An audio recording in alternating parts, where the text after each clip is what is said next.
Bienvenue à toutes et à tous. Bienvenue à cette webconférence au cours de laquelle nous allons parler de la logistique du dernier kilomètre et en particulier des solutions pour faire face à la croissance vertigineuse des livraisons à domicile.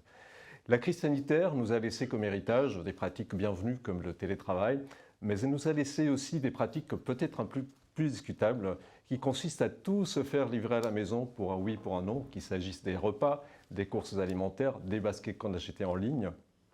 Cette pratique se répand et s'accélère. En 2021, le seul marché de livraison alimentaire pesait 10 milliards d'euros, dont un tiers, c'est-à-dire 3,3 milliards pour les seuls repas à domicile, et c'est en augmentation. Sur l'alimentaire, 60% des Français ont désormais intégré dans leur pratique le fait de se faire livrer à domicile. Derrière cette organisation qui permet de livrer de plus en plus de produits et de plus en plus rapidement, il y a des hommes et des femmes qui travaillent, et ces hommes et ces femmes, ils ont des outils. Donc ces outils, c'est des terminaux mobiles, c'est des applications logicielles, c'est des plateformes de planification de tournées et d'organisation de tournées. Bref, tous les outils qu'utilisent les acteurs de la logistique du dernier kilomètre et qu'ils essaient de faire fonctionner le mieux possible ensemble pour, d'une part, répondre aux besoins du consommateur final qui veut tout de suite chez lui, et de répondre aussi aux inquiétudes des vendeurs, donc des commerçants, qui veulent maîtriser leurs coûts logistiques. Dès lors, comment optimiser chaque maillon de la chaîne pour conjuguer qualité de service et maîtrise des prix? Ça va être le sujet de la discussion que nous allons avoir ce matin avec les experts que j'ai autour de la table, que j'ai le plaisir de vous présenter. Alors, Antoine Battard, qui est responsable e-commerce et retail chez Top Chrono. Bonjour Antoine. Bonjour. Laurent Meyer, qui est vice-président en charge des produits chez Famoco. Bonjour Ariel. Bonjour. Et Mehdi Jabran, qui est directeur général adjoint de Whoop Mapo-Tempo, qui est à distance. Mehdi il y a un petit souci de transport, c'est un petit peu dans l'air du temps, donc veille de vacances.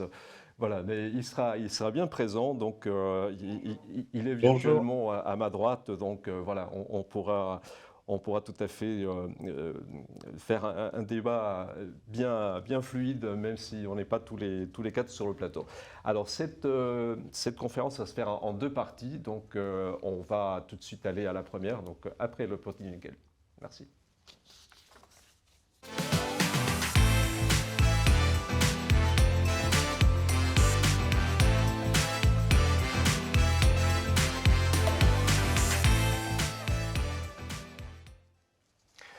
Laurent Meyer, la première question sera pour vous. Alors, est-ce que vous pouvez nous rappeler, pour ceux qui ne connaissent pas suffisamment le positionnement et la proposition de valeur de Famoco, qui est un des rares constructeurs français de terminaux, racontez-nous un petit peu Famoco. Alors Famoco, déjà, vous l'avez dit, c'est un constructeur de terminaux, mais pas que. C'est important de le dire, en fait, on ne se résume pas à ça. Nous, on essaie de construire un écosystème. Donc, à la base, effectivement, on construit des terminaux mobiles sur base d'Android qu'on a sécurisés. Et donc, les terminaux qu'on propose sont des terminaux qui sont robustes, qui proposent aussi une qualité intrinsèque très forte, qui est le fait de ne pas avoir de valeur résiduelle, puisqu'on en contrôle complètement l'écosystème. Donc, c'est vraiment des appareils dédiés pour le business, avec un contrôle complet de ce qu'on peut faire. Et puis je pense qu'au cours du débat, on reviendra et on rediscutera justement des apports très intéressants que ça peut avoir pour certains des clients avec lesquels on travaille. Absolument. Avant de donner la parole pour une première question à Antoine Battard, je rappelle que les questions, nous les prendrons à la fin, donc notez-les bien, vous avez une petite interface, il faut vous identifier et nous communiquer vos questions, donc on les prendra en fin de débat. Alors Antoine, donc chez Top Chrono, vous êtes un acteur de la logistique du dernier kilomètre, vous positionnez sur un marché, non pas de volume, mais plutôt le segment premium. Qu'est-ce qui définit un secteur premium? Est-ce le fait de livrer plus vite, tout simplement? Pas seulement. Du coup, Top Chrono, c'est un acteur de la livraison à domicile, comme vous venez de le dire, avec un segment premium. Et ce n'est pas simplement le fait de se faire livrer rapidement. Le but de la livraison premium, ça va être de donner le choix au client final de se faire livrer, soit immédiatement, soit sur le jour et le créneau de son choix. Si par exemple, le prochain jour de télétravail pour un client final, c'est mardi prochain, il va choisir mardi prochain pour se faire livrer sur un créneau de 14 et 16 heures. Donc le premier volet, c'est laisser le choix au client sur le site e-commerce quand il commande, de se faire livrer le jour de son choix et sur le créneau.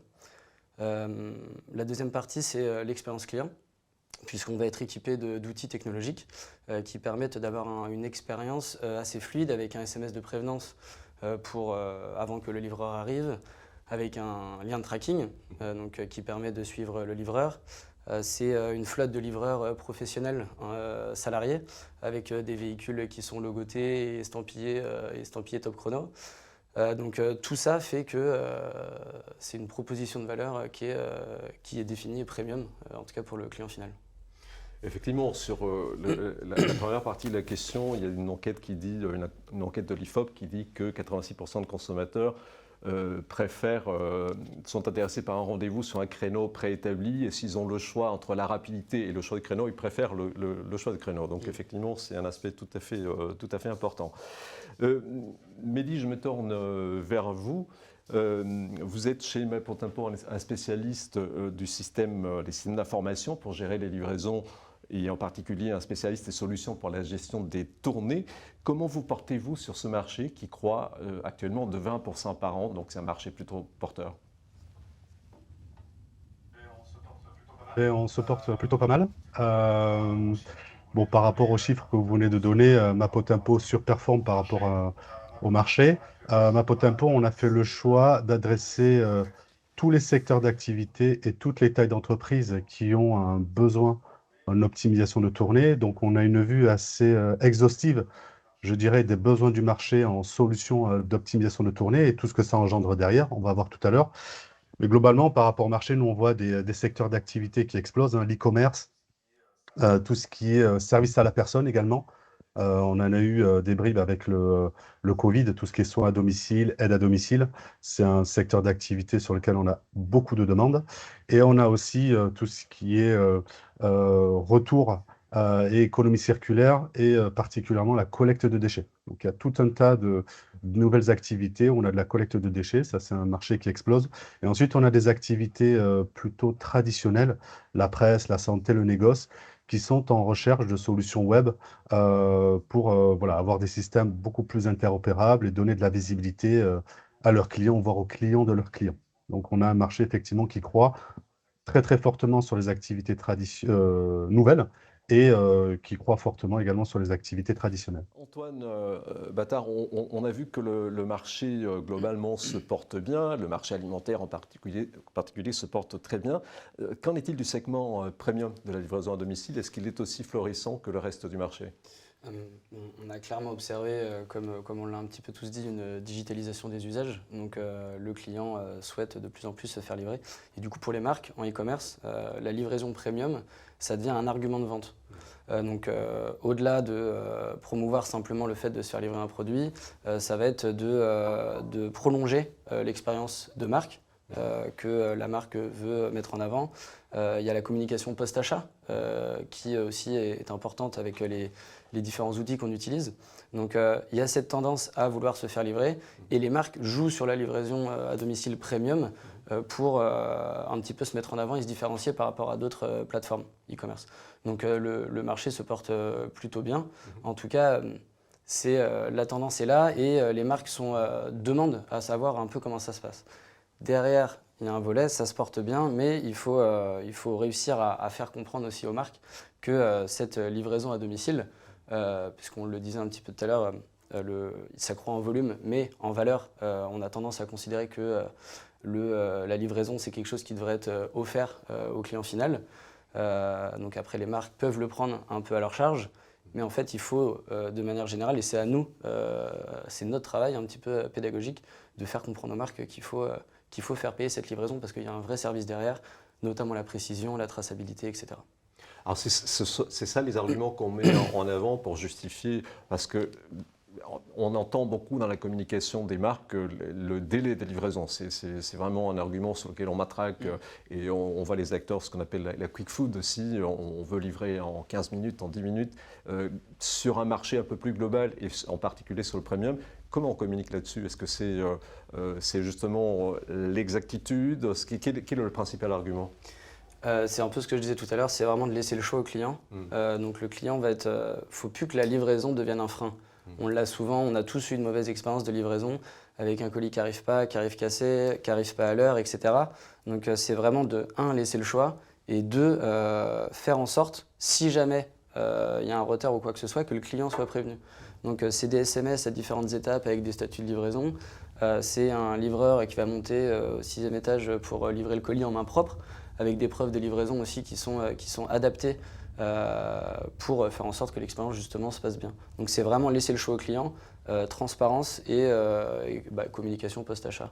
Donc c'est tout ça qui permet au client finalement, quand il est sur son site, dans son parcours, il va voir dans les choix de livraison point relais, peut-être livraison en quelques jours ouvrés et livraison sur créneau mardi de 14 à 16 heures. Donc c'est pour inciter, même si c'est payant.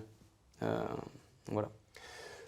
Mehdi Jabran, on l'a dit, Antoine Battard l'a rappelé, la croissance du marché est plus forte en volume, de l'ordre de 20% qu'en valeur. Ça veut dire que les prix baissent.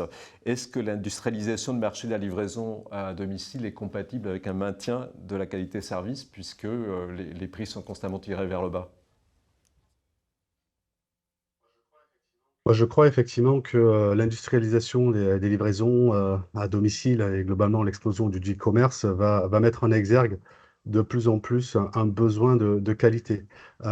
Si je prends un exemple assez simple mais assez caractéristique d'un mouvement, je dirais planétaire, on a Uber, voilà, qui a disrupté le marché voilà, des taxis, des courses. On voit déjà depuis quelque temps que quand on va faire une demande de course sur Uber, on a plusieurs choix.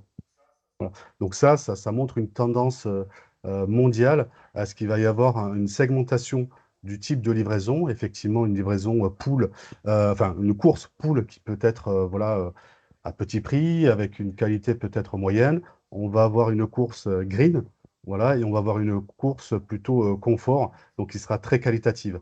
Donc cette tendance mondiale, et on en a, je dirais, tous les jours un exemple avec Uber, va se déverser un petit peu sur les autres pans d'activité, notamment tout ce qui est livraison à domicile.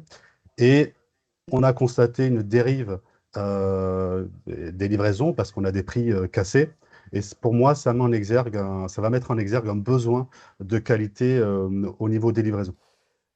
Antoine Battard, est-ce que dans votre métier, on parle de course unitaire ou on parle de tournée de livraison? Parce qu'effectivement, c'est quand même très précis, c'est qualitatif, vous travaillez dans le luxe, entre autres. Comment on raisonne chez vous? Il y a vraiment 2 types de services et ça va dépendre de la typologie du client. D'un côté, il y a les pure players, donc les grosses marketplaces ou tout simplement des marques qui n'ont pas de magasin physique. Donc ces marques-là ont des entrepôts et généralement au départ des entrepôts, on va parler de tournée. Parce qu'à un seul point, on va pouvoir enlever, je dis une bêtise, 50 colis qui vont être livrés dans la journée. Donc à ce moment-là, on travaille avec des logiciels optimisateurs de tournée qui permettent de définir en fonction du créneau et du code postal la tournée du livreur. Donc ça, c'est pour les pure players. Et de l'autre côté, toujours dans le e-commerce, il y a des marques qui ont cette fois-ci des magasins physiques et qui tendent et veulent proposer de la livraison au départ des magasins. Et c'est vrai que si on habite dans le sud de la France et qu'on passe une commande et qu'il y a un magasin à 2 km, mais que le produit part finalement de l'entrepôt de Paris, c'est pas forcément en termes d'empreinte carbone, etc., c'est pas l'idéal. Donc il y a une tendance à vouloir faire partir les produits des magasins à côté. Et dans ces cas-là, ça a beau être du e-commerce, en fait, on fait simplement une course classique, point A, point B, entre le magasin et le client final. Donc il y a vraiment ces 2 volets, en tournée au départ des entrepôts, sous principe de course à course au départ des magasins. D'accord. Laurent Meyer, de nombreux acteurs de la logistique du dernier kilomètre utilisent des terminaux grand public, des smartphones ou des tablettes du marché. Ils ont l'air de bien se porter, pas pire que d'autres. Avez-vous une idée de la façon dont se compose le parc de terminaux utilisés pour la livraison à domicile, entre les terminaux plus pros et ces terminaux grand public? Aujourd'hui, je dirais que, alors je n'ai pas d'études statistiques à vous révéler, mais ce qu'on observe par contre par rapport à nos clients, et puis ce qu'on a pu voir sur le marché, c'est qu'on va retrouver plutôt sur les acteurs de la food où on va avoir des clients, des livreurs qui vont être souvent des indépendants ou autres. Là, on va se retrouver effectivement avec le smartphone grand public de l'utilisateur qui va être mis à contribution pour fournir les informations et le suivi attendu. Puis on va se retrouver avec d'autres acteurs. Alors, Chronopost, DHL, TNT, ouais, j'en ai cité 3, je suis pas mal, qui eux vont plutôt se retrouver avec des devices professionnels qui vont équiper leur flotte et qui va permettre de garantir un certain nombre d'avantages versus justement ces terminaux plutôt grand public. Alors, j'ai parlé de robustesse au tout début de l'échange qu'on avait, c'est un premier sujet, hein.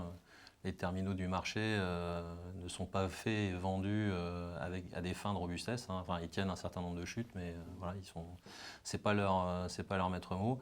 Et puis après, il y a un grand problème, à mon sens, quand on est entre un terminal public et un terminal professionnel, c'est que sur un terminal public, vous allez vous retrouver avec tout un tas d'applications diverses et variées qui va avoir WhatsApp, Messenger, tout autre flot de notifications permanent qui peut être perturbateur. C'est bien, mais ça distrait le livreur. Exactement, forcément. ça le distrait. Donc ça a ses avantages, ses inconvénients. Nous, on a beaucoup de clients aujourd'hui qui nous disent, mais on fait la chasse à chaque fois, et même pour des terminaux qu'eux mettent à disposition de leurs salariés, hein, qui va effacer YouTube, qui va être obligé d'effacer Molotov ou toute autre application qui va finalement être un élément perturbateur du bon fonctionnement du process et du travail que la personne est censée effectuer. Alors on a dit robustesse, on va dire maîtrise du produit. Quelle est la checklist de ce qu'apporte en plus un terminal pro par rapport au terminal grand public? Un terminal pro, l'autre avantage, c'est que comme vous allez maîtriser complètement le hardware et l'utilisation du hardware que vous allez mettre à disposition du salarié,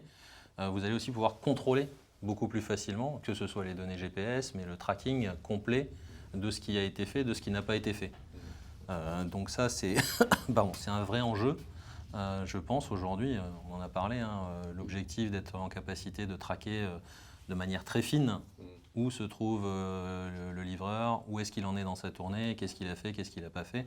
Voilà. De la même façon, sur un terminal pro, on peut avoir l'ensemble des applications business pour contrôler que le livreur a bien effectué la dite livraison en temps, en heure, que ce soit par le biais de fournir une photo, une signature du client, enfin peu importe, il y a beaucoup de méthodologies aujourd'hui qui sont mises en œuvre par les développeurs de ces applications business. Voilà. Donc tout ce niveau de contrôle qu'on n'a pas forcément avec des terminaux grand public, c'est une des grandes valeurs ajoutées de ces terminaux professionnels. Je pose la question à tous les deux. Cette question du tracking, donc précis, très précis, il ne pose pas de problème quand on emploie quand on travaille avec des autres entrepreneurs, des indépendants, d'un point de vue, je sais pas, légal, comment on le valide, c'est un contrat, parce qu'il est opposable. On s'est dit, tiens, cette livraison, tu dis que tu l'as faite, tu l'as pas faite, en fait. Comment ça fonctionne? Est-ce que vous avez des lumières là-dessus?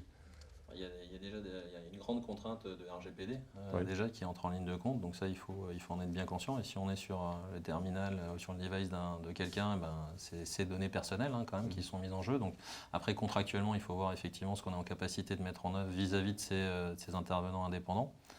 Dans la plupart des cas, je crois que les contrats d'aujourd'hui ne couvrent pas vraiment ces usages, ou alors vraiment à la frontière. Et donc vraiment, je réinsiste, tout l'avantage de ces terminaux professionnels, il est autour de ce sont des devices qui appartiennent à l'entreprise qui les met à disposition, et donc ça rentre pleinement dans le cadre de l'utilisation de ces devices, de garantir ce tracking. Donc on ouvre finalement une porte et on s'absout entre guillemets des conditions RGPD, puisque à partir du moment où on accepte le device pour mettre en place le service, on accepte aussi les conditions d'utilisation du dit device. Ce qui n'est pas forcément une évidence avec un device du marché ou son propre device.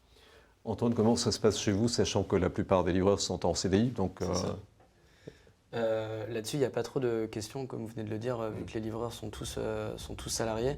Il y a des devices professionnels qui sont donnés aux livreurs et c'est pas un sujet à part entière. Mehdi, je me tourne à nouveau vers vous. Sur votre marché, des spécialistes qui gèrent chacun un bout de la prestation, comme la gestion des retours, l'impression des étiquettes, etc. Et des généralistes qui ont une vision un peu plus large. Est-ce qu'on arrive à gérer tous les besoins de la livraison à domicile avec une seule application? Alors, il y a quelques années, non. Mais bon, du fait de l'explosion des demandes de livraison à domicile et plus globalement de l'omnicanalité, il y a quelques solutions qui ont vu le jour depuis quelques années, comme je l'ai dit. Et Mapotempo, on s'est retrouvé sur certains dossiers à ne pas pouvoir répondre à l'ensemble des besoins. Et depuis octobre 2021, on a fait une fusion avec une entité qui s'appelle Whoop, qui est un éditeur de logiciels qu'on va appeler DMS, Delivery Management System, qui vient, je dirais, comme un nouvel acteur sur le panorama des systèmes d'information ou des solutions de la supply chain.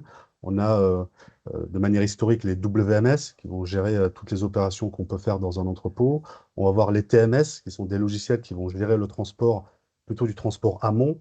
On a vu depuis quelques années l'émergence des OMS, des Order Management Systems, qui vont pouvoir orchestrer, je dirais, le dispatch des commandes sur les entrepôts, sur les magasins, et pour gérer toutes les options de délivrance du dernier kilomètre. Et il y en a pas mal. Il y a des nouvelles solutions qui vont permettre de gérer l'ensemble des problématiques du dernier kilomètre. Si je prends les entrepôts ou les points de départ, on va avoir des hubs, des entrepôts, des magasins, des drives, des points relais, des lockers. Donc, ce ne sont plus des livraisons, ce sont des options de délivrance avec chaque point de départ qui peut être un point d'arrivée, un point de livraison qui peut être un point de collecte. Et comme je l'ai abordé au tout début de notre échange, il y a aussi un besoin d'orchestration des livraisons en fonction des besoins des clients finaux, d'avoir une livraison green, propre, d'avoir une livraison au moindre coût ou d'avoir une livraison qualitative. Donc tout cet ensemble de définition du réseau, de définition du capacitaire, quand on a un retailer ou un artisan en négoce, il peut avoir sa propre flotte de véhicules, il peut aussi passer avec des prestataires, des sous-traitants. Donc on va avoir un besoin de gérer ce capacitaire. L'orchestration, j'en ai parlé. L'optimisation, ce que fait historiquement Mapo-Tempo, ça devient du coup une brique dans cette suite de fonctionnalités. Et bien évidemment, tout ce qui est tracking et reverse logistique. Donc il y a des nouvelles solutions qui permettent aujourd'hui d'appréhender l'ensemble de ces problématiques. Alors certains acteurs plutôt récents, notamment dans ce qu'on appelle les quick food, arrivent sur ce marché de la livraison à domicile avec des promesses mirifiques comme la livraison en 15 minutes, voire en 10 minutes. Est-ce que cela répond, à votre avis, c'est une question ouverte, hein, donc est-ce que cela répond à un besoin exprimé ou est-ce qu'on n'a pas créé ce besoin par l'offre? Qu'est-ce que vous en pensez? Laurent? C'est une question assez difficile à répondre dans la mesure où effectivement il y a une forme de course à l'échalote, si j'ose dire, à vouloir toujours aller plus vite. Oui.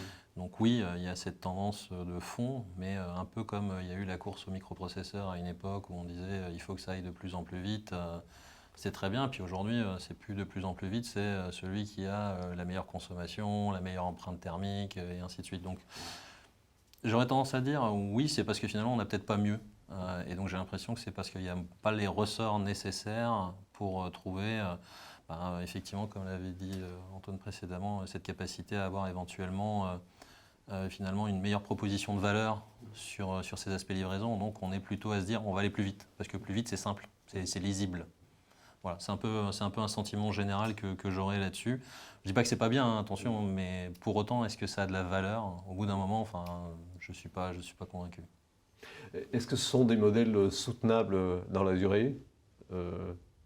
Mehdi, peut-être un avis Ouais, sur moi j'ai, sans être rétrograde ou conservateur, hein, je pense qu'on est allé à une extrémité en livrant en 10 minutes un paquet de chips ou une canette de coca. Donc, c'est pas des choses qui n'existaient pas hein, par le passé, ou même toujours aujourd'hui. On a du transport d'urgence pour le sang, pour des organes. Donc, on a des opérateurs logistiques, par exemple comme les ambulances, hein, qui ont une logistique adaptée mais pour des besoins qui sont réels et importants. Le quick commerce, bon voilà, ça peut être intéressant d'un point de vue dépannage. On a vu avec les principales structures qui gèrent du quick commerce où il y a eu de grosses levées et au bout de 18 mois, on est déjà dans un cycle de consolidation, voire de dégraissage un petit peu parce qu'il y a eu trop de décalage, je dirais, entre les moyens investis et la réalité du terrain. D'autant que le consommateur, finalement, il ne paye pas vraiment le prix de cette vitesse. On est d'accord, ben là, Autant on est peut-être prêt à payer cher pour se faire livrer un foie en 10 minutes, pour un paquet de chips, on fera moins d'efforts. On est d'accord. Si je peux faire un raccourci un peu audacieux. Point de vitalité, enfin, l'exemple effectivement des organes, voilà, il y a une notion d'urgence vitale presque, je dirais. Donc là, c'est tout à fait normal que les efforts soient consentis et que les moyens soient mis en place pour satisfaire aux besoins.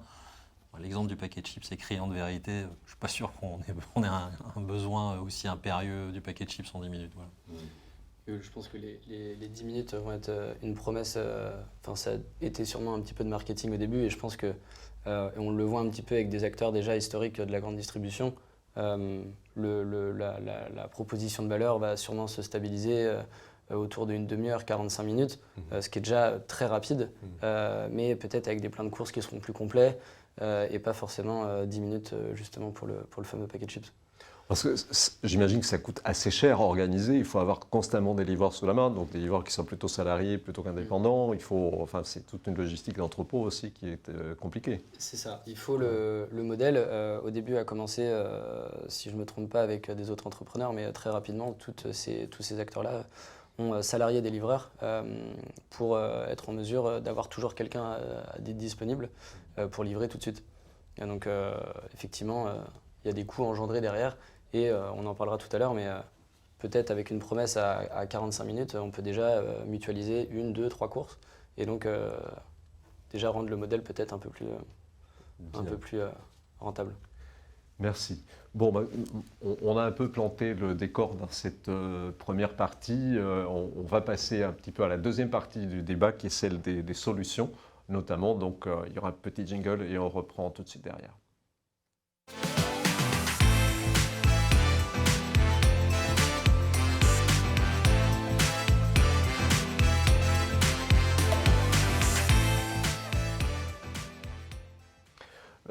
Mélie Jabran, première question pour vous dans cette deuxième partie. Donc on a planté un petit peu le décor, on a vu différents modes opératoires et différents marchés de la livraison à domicile. On voit que la question d'optimisation se pose pour chacun, quel que soit le marché. Alors quelle est la part du système d'information dans cette démarche d'optimisation de la chaîne logistique ? Elle est de plus en plus essentielle, hein. En fait, aujourd'hui, on a... comme vous l'avez dit tout à l'heure, on a une industrialisation des opérations de livraison qui vient après une industrialisation des opérations de stockage et d'entreposage et de préparation de commandes, hein. On a tous en tête des espèces d'usines de préparation de commandes dans les entrepôts d'Amazon qui, moi, me font rappeler des usines de production, hein. Donc, on part du principe qu'il y a une désindustrialisation des opérations de production. Pour autant, sur le marché français, en Europe et partout dans le monde, on a une industrialisation des opérations de stockage, de préparation de commandes. Et la suite logique, c'est l'industrialisation des opérations de livraison. Donc, ça vient avec son lot de méthodes et de systèmes d'information. Donc, la part, elle est prépondérante et de plus en plus, on va être dans une situation d'obligation de s'équiper de systèmes d'information. Parce qu'il faut aller plus vite, il faut faire les choses de manière plus qualitative, tout en maintenant en gérant une autre contrainte qui est voilà, du transport et des opérations logistiquement durables. Antoine, on imagine que sur un secteur de prestations à valeur ajoutée comme le vôtre, vous êtes constamment à la recherche d'optimisation de vos performances, de votre organisation. Sur quel levier pouvez-vous jouer pour faire mieux ? Pour rebondir sur ce que disait Mehdi, on n'a effectivement absolument pas le choix d'avoir des outils qui permettent d'optimiser les livraisons. Sur le modèle course à course, donc livraison point A, point B, le but c'est de réussir à mutualiser différentes courses. Donc si dans un arrondissement ou 2 ou 3, sur le chemin on peut enlever un deuxième colis, ensuite livrer, enlever un troisième colis, livrer, etc. Donc ça c'est une première partie, c'est la mutualisation des courses. La deuxième partie, j'en parlais un petit peu tout à l'heure, c'est l'optimisation des tournées de livraison. Donc avoir un logiciel qui va calculer en fonction du créneau de livraison et du code postal une tournée pour le livreur qui peut être après supervisée par les équipes au niveau des opérations pour se dire ok, là on peut peut-être faire un petit peu mieux par rapport à l'expérience, par rapport aux différents retours. Et un des éléments aussi qui est très important, c'est la notion de hub urbain, périurbain, pour réussir à avoir des points de charge à l'entrée des villes pour finalement réussir à l'entrée des villes, avoir des moyens de livraison type vélo-cargo pour livrer vraiment le dernier kilomètre, on peut même dire les derniers mètres, à partir de hubs urbains ou périurbains. Et ça, c'est aujourd'hui pour éviter de rentrer dans Paris avec des camions un petit peu plus conséquents qui vont être bloqués dans les bouchons, qui vont petit à petit disparaître des villes. La notion de hub urbain et périurbain est absolument indispensable pour réussir à maîtriser ses coûts et la proposition de valeur qu'on va donner aux clients.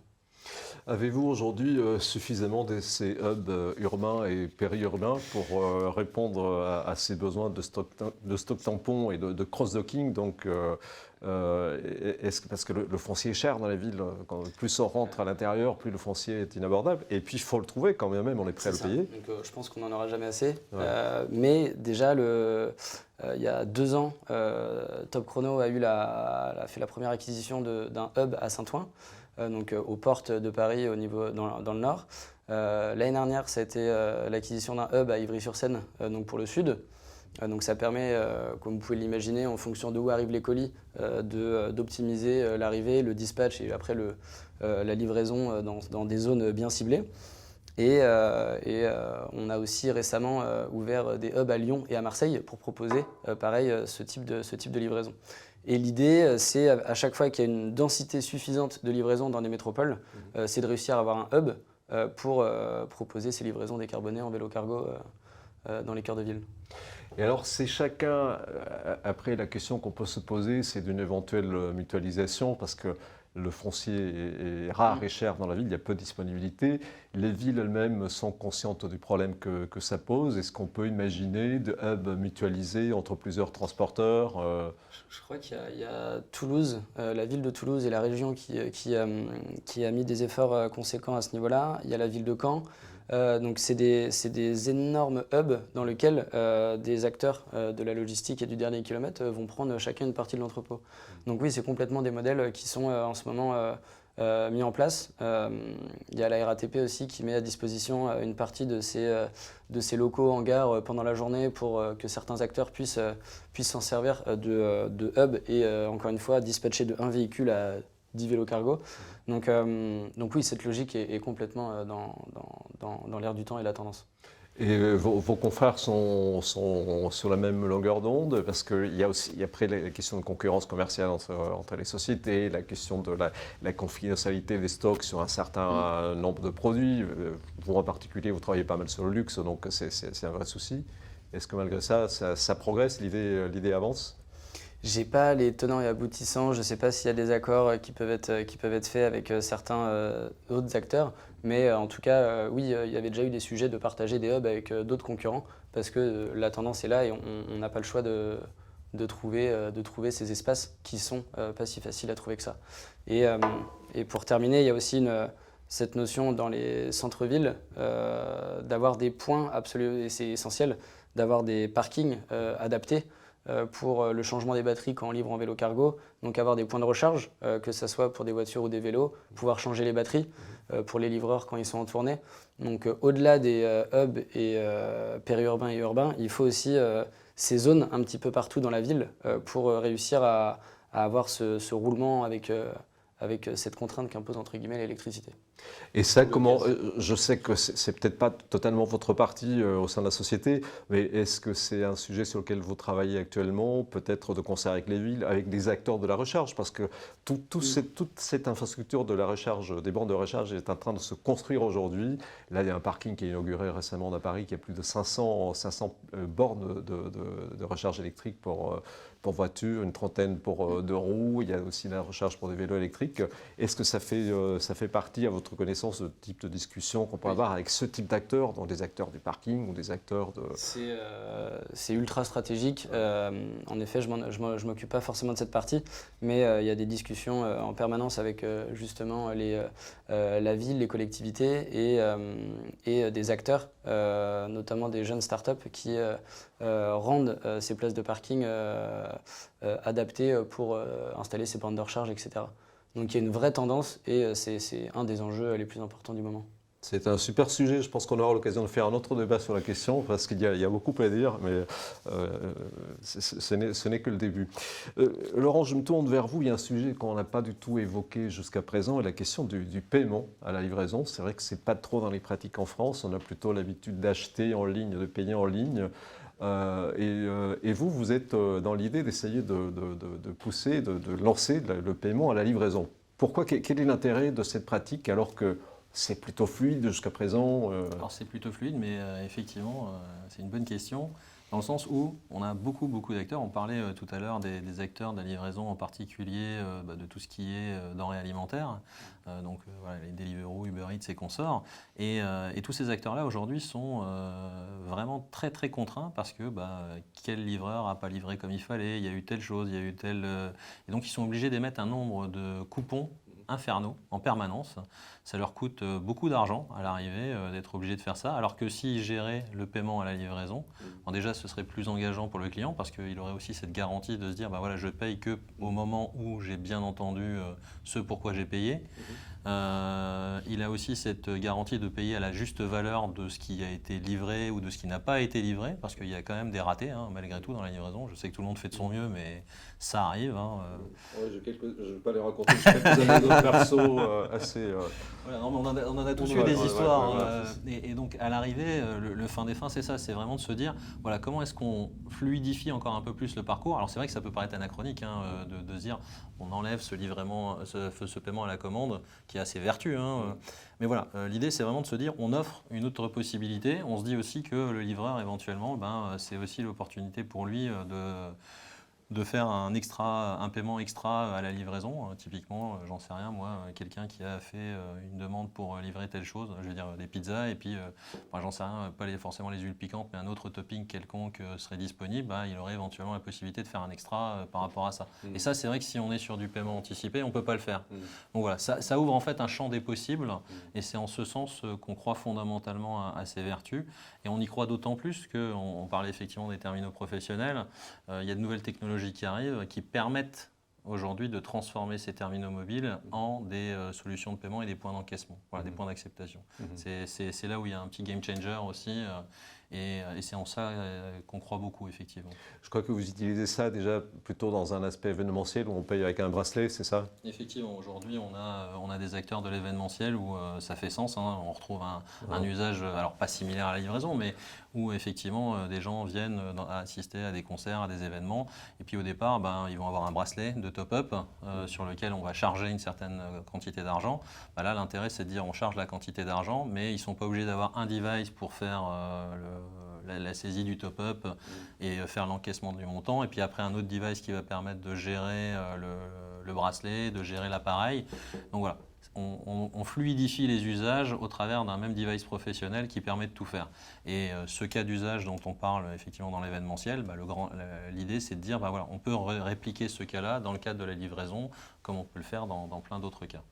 Donc dans ce cas, dans le bracelet, on paye sa bière en mettant le bracelet sur un terminal, c'est ça? Oui, alors ça, le top-up en closed loop, c'est assez classique, effectivement, mais la valeur ajoutée, c'est de se dire, imaginez, vous vous pointez avec votre bracelet, il reste, j'en sais rien, 3 €, et puis vous voulez non pas une bière, mais 2 bières, ça va être 4 €, 5 €, 6 €, enfin peu importe la somme à l'arrivée, il vous manque de l'argent, ça veut dire que vous êtes obligé de retourner pour recharger votre top-up dans un autre endroit. C'est gênant, c'est de la perte de temps, ça fait, pas un upsell, mais une vente que vous ne faites pas. Donc là, l'intérêt, c'est de se dire, il n'y a pas de problème, on va recharger directement en live votre bracelet et on va vous permettre de payer directement sur place, voilà, au même endroit. Et ça, en fait, ça fluidifie énormément les échanges. On a fait quelques festivals, dont un en Italie il y a un peu plus d'un mois. Et ça a été juste magique, en fait, que ce soit les utilisateurs qui utilisaient les devices et même les clients qui étaient en face et qui avaient la chance de vivre cette expérience. Comme on dit, on ne rêve pas d'avoir une nouvelle technologie, mais quand on la vit, on est content de la vivre parce qu'elle apporte quelque chose en termes d'expérience. Et c'est ça qu'on aimerait pouvoir apporter aussi dans le monde de la livraison. Quelle garantie vous pouvez apporter sur le paiement mobile comme ça? Parce que c'est vrai qu'il n'y a pas de... Il n'y a apparemment pas trop de sécurisation telle que c'est raconté, enfin avec les bracelets, j'imagine que pour la livraison c'est notre histoire. Non, effectivement, là, je l'ai dit de manière assez simple et puis je l'ai effectivement vulgariser, mais il y a tous les niveaux de certification qui vont bien au niveau de ces devices.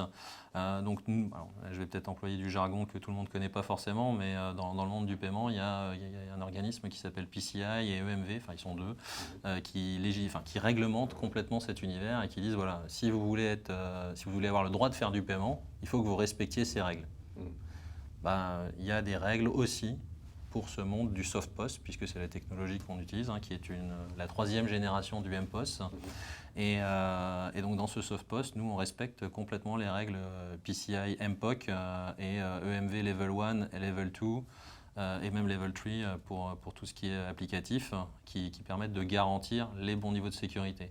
Sans parler de la gestion du PIN online, parce que même en contactless, on est capable, au-delà des sacro-saints 50 € de limite, de vous permettre de faire la saisie du PIN directement sur le device et donc de faire un paiement d'un montant supérieur à 50 €, puisque ça aussi c'est une limite potentielle. Donc là encore, tout ça garanti dans un environnement sécurisé, et d'autant plus sécurisé parce qu'on respecte toutes ces normes et nos devices sont vraiment pensés à ce niveau-là.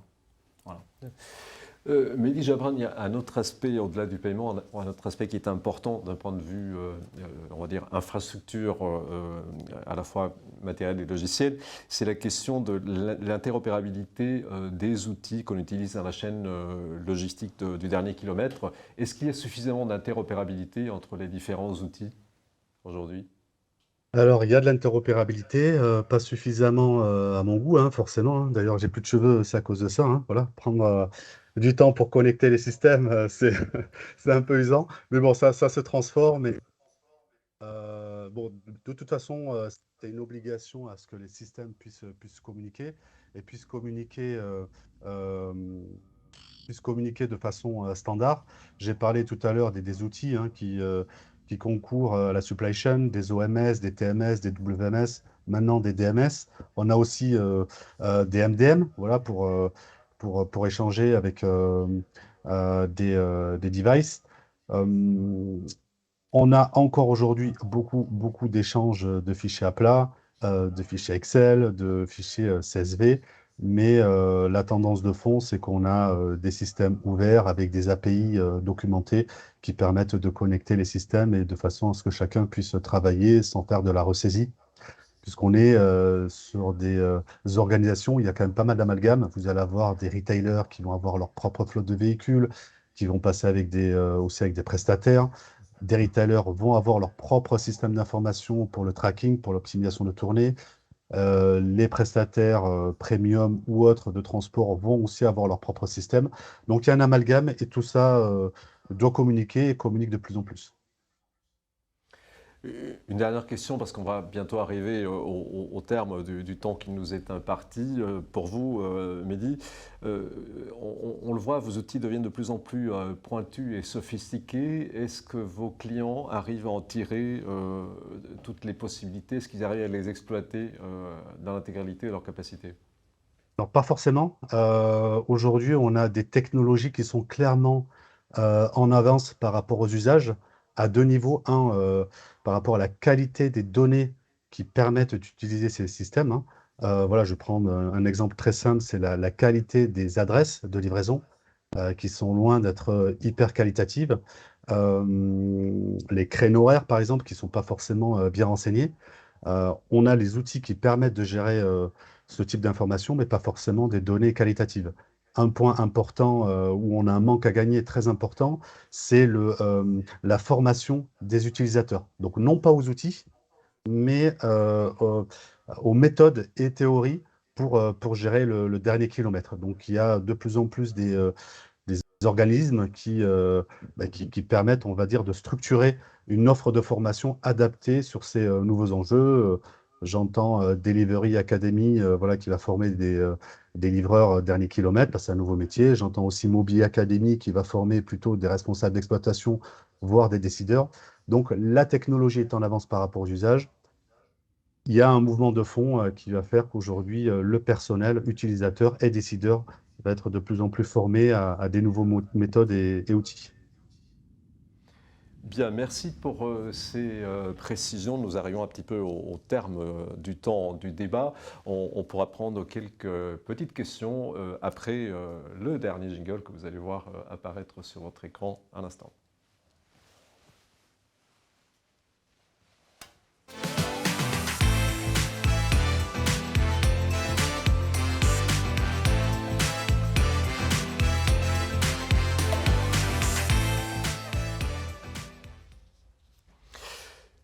Voilà, on est de retour donc pour prendre vos questions. On a une première question pour vous, Laurent Meyer.